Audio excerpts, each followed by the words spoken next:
Sa 4 na taon tayo nagsama, nagbarba ako. Pinaya mo ko sa social media. Sarili mo mas mo nagpapaya sa'yo eh.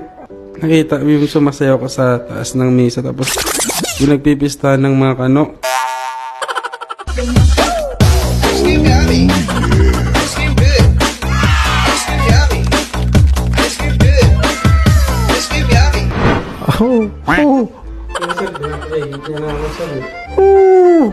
Patawarin niyo ako. At ito po yung video. Ayaw ko na sa Earth.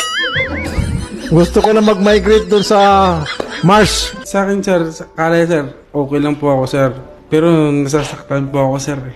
Akala ko gabi sir, nag-ayos na kami sir eh. Alam niya rin yan. Normal ko rin yan eh. Ang Kahit pagmamahal. sinasabihan nila ako, iwalayan ko. Hindi ko nga iniiwalayan eh. Ang mahal mo boss, yung isang relasyon, iingatan mo yan boss. Napapayag ka na balik na siya ng Hong Kong muna. Opo sir. Ma'am, kita mo, nagbago ng isip niya. So, mahal ka ni Sir ah. Pag finish contract ka na, uwi ka na ng Pilipinas. Yes po, sir. Sir, Opo sir. wala na problema.